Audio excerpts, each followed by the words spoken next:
right, well, I think that we're live. I hope so. And I hope everyone is having a good day, first and foremost, and that everyone's staying safe and healthy during this time. I am Elizabeth Savage, and I'm a fellow with the Legal Aid of North Carolina Disaster Relief Project. And today I will be talking about hurricane preparedness during a pandemic.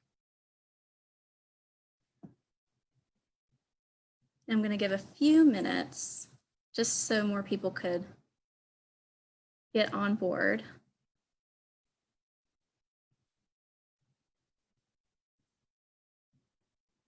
All right.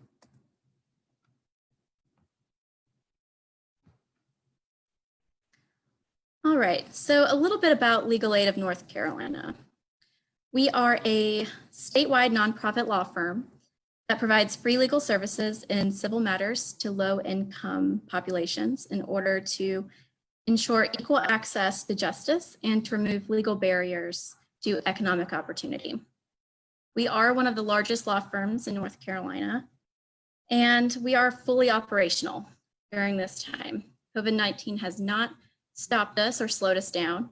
So if you're experiencing any legal issues at this moment, please contact us, and I will go into further detail later on how to contact us and the best way to do so. Our practice areas include housing, unemployment, domestic violence advocacy, Social Security and other benefit programs, education, consumer, its functions, and disaster relief, which we'll talk about today. So Legal Aid's Disaster Relief Project. I chose this image today because this is an image of Hurricane Florence. And some of you watching may remember Hurricane Florence or may still be in the recovery process from Hurricane Florence. And this image is a satellite image of it approaching North Carolina's coast. And this happened back in September of 2018. And although it was a long time ago, it's still a very real reality for many people today.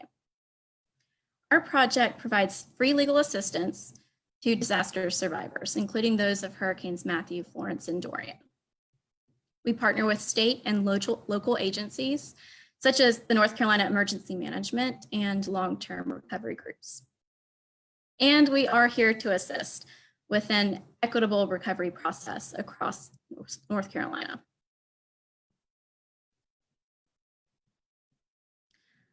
Now, there are different types of disasters, and I think what we most commonly think of are natural disasters, hurricanes, tornadoes, tropical depressions. Anything you see on the Weather Channel is normally what I think of when I'm thinking of a disaster. But as we are all well aware right now, there are infectious disease disasters as well. And the globe, United States, North Carolina, we're all facing this COVID-19 pandemic. Regardless of what type of disaster is happening, preparedness is an extremely important thing to stay on top of, whether it's for a natural disaster or an infectious disease disaster. Decisions made and priorities set by a community pre-disaster and early in the recovery process have a cascading effect on the nature, speed, and inclusiveness of the recovery process. And so that's why if you look at the schematic graph for recovery phases, preparedness is considered a phase and it's considered an ongoing phase because it's something that we should never lessen up on, so to speak. So this 2020 Atlantic hurricane season, you probably, if you're paying attention to local news channels, national weather channels, you may have heard this, that it's starting soon. It's coming up on us. It's starting June 1st, and it will go through November 30th. And this season in particular is gaining a lot of traction in the news because it's forecasted to be above normal. The Colorado State University Tropical Meteorology Project recently published a forecast of this seasonal hurricane activity and predicted 16 named storms, 8 hurricanes, and 4 major hurricanes. And, you know, especially for Eastern North Carolina, hurricanes and severe tropical storms have historically wreaked havoc on our coastline. And these natural disasters are sudden, they're catastrophic, and have a disparate impact on vulnerable populations. And so the fact that not only is this season forecasted to be above normal, but also that we're going to be compounding the fact that we're dealing with the response to COVID-19. Those two things together are going to make preparation efforts even more crucial during this time. So this is an image of from FEMA of the North Carolina's impacted areas for when there was a disaster declared in North Carolina due to Hurricane Florence. So I've listed out the counties, but the highlighted counties on this map were those that received individual assistance and public assistance from FEMA due to Hurricane Florence.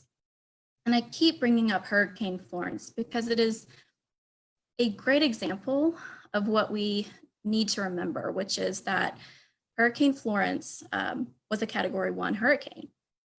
And by the time it reached our coast, considerably on the hurricane categories, it was fairly low. Yet people are still recovering. People are still in the long-term recovery process. And it produced record rainfall and severe flooding that even those not on the coastline were affected by. So I think it's a good thing to keep in mind as well that even if you're not living on the coastline, if you're not in a coastal county, that natural disasters can still impact you and flooding can still impact you. And so just because hurricane season's coming up, you may think that if you're not on a coastal area that you don't need to prepare, but that's not necessarily the case. So I have a quick little test. You can put it in the comments, your answer, or you could just think to yourself. But we're going to test our hurricane preparedness knowledge just with one question. True or false? I am prepared for any emergency, including a hurricane, if I have an emergency kit packed. And the answer is false. I know. Truth is, emergency preparedness requires more than a kit, although a kit is a great place to start, and we will discuss that today. But more importantly, to have a well-rounded preparedness plan, you need to have family communication planning. You need to sign up for alerts and warnings, whether it be state or national weather warnings, and you need to know exactly what to do and how to evacuate, which we will also go over today as well. And yes, many emergencies require more so than what you have in a kit, they require the knowledge of how to protect yourself and your family. All right, so creating that emergency supply kit. Certain things are well known to be important in kits, but we'll go over them briefly today. Battery powered or hand crank radio with extra batteries, medical supplies, hygiene and sanitation, food and water, cash, protective gear, tools and safety items. And when considering COVID-19 and how it's going to impact your preparedness plan, think about adding certain items into your emergency supply kit that maybe you wouldn't have before, like cloth face coverings or extra hygiene and sanitation products. And of course, let's not forget critical documents. Please always include copies of your insurance policies, IDs, driver's license, passport and green card, social security card, wills, power of attorney, birth certificates, adoption records, bank account records. These types of documents will be critical in the recovery process after a disaster. And having those within your kit, or at least copies of these documents within your kit, will make your recovery process faster. And NC Emergency Management has provided various videos that are extremely well done. And I want us to just take a few minutes to watch this one because I think they say it best.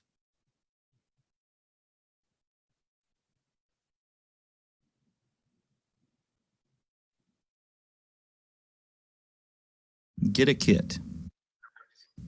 The time to put an emergency kit together is a disaster. An emergency kit is a container of items your family may need in or after an emergency. Most of the items can be found in your house. It's important to put them in one place. Be sure everything is where the kit is kept. You need to put enough water, food, and supplies in your kit for 3 to 7 days for each person and pet. You may be on your own for hours or even days after a disaster. Firefighters and police can't always reach everyone quickly. Basic services like water, gas, power, sewage treatment, and phones may not work for many days or more. Being ready for an emergency helps you and your family to survive. It also allows firefighters, police, and emergency medical workers to help those who need it most. All right, so there you have it. All right, let's try to move on here. Okay, the next bit of information that's going to be critical this season is Know Your Zone. And this is starting in full force this season. North Carolina is fully implementing Know Your Zone. It's organized by North Carolina Emergency Management and Coastal County Emergency Partners. The zones are based on vulnerability and to storm surge and highlight areas most at risk for impacts from hurricanes, tropical storms, and other hazards. You can go online to knowyourzone.nc.gov, type in your address, and find out which evacuation zone you currently reside in. Zones will be used in the event of an evacuation order. And of course, you might be feeling as though you're getting mixed messages right now. People are telling you to stay at home, to lessen the curve, to assist with this COVID-19 response. But I'm also talking about evacuations and making sure you have evacuation planning in the event of an emergency. So how do you put those two together? Well, luckily, it's not too mixed. Definitely listen to public health officials, listen to our state and the guidance coming down from executive orders regarding COVID-19. Stay at home. That's, I know that we have entered our phase 1 of a reopen process starting on May 8th, so this past Friday, but stay abreast of that knowledge, and generally the consensus is now to still stay at home. However, during this time, take advantage of being at home, gather those documents, create that supply kit, and create those communication plans and have an evacuation plan. Know your zone, communicate that to your family and your loved ones, and know that in the event of an emergency, in the event that you are called upon to evacuate your local areas, that's when you do so. But also, COVID-19 has changed the way that we will be able to safely respond to a sudden natural disaster. So in your evacuation planning, consider how COVID-19 might change that. Emergency shelter options, the types of shelters that become available, may change. And so just stay abreast of what your local governments are telling you and what your local public health officials are also telling you. All right, so this handy dandy hurricane preparedness checklist is available at ready.gov/prepare. You can download this checklist and go through it with your family and make sure that you've got everything you need to be prepared. However, I will say, modify this checklist to meet your family's needs. So if you or anyone in your household is an individual with a disability, identify the areas that you may need additional help or supplies. So this list, although it's a great place to start, make sure you modify it for your and your family's needs. And also consider how COVID-19 may change your checklist, such as adding more disinfectant supplies and cloth face coverings. But the good news is you're ahead. We are right here. We're in the preparation stage. Hurricane season is almost here, but it's not here yet. So it's the perfect time to go ahead and get a jump start on being prepared.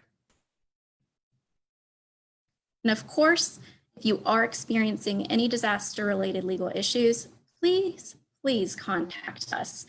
You can call us here at the helpline, 1-866-219-5262.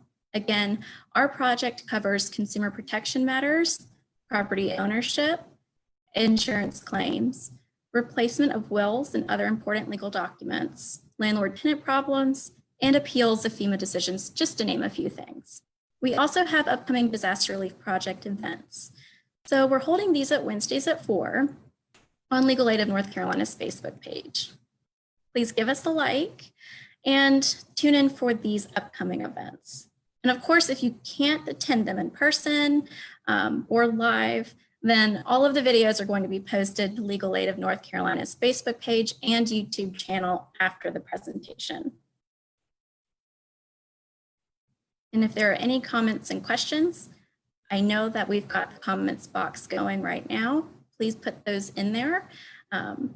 Hopefully you guys are staying safe and healthy during this time. And of course, here we go one more time, contact Legal Aid of NC. You can apply by phone or online.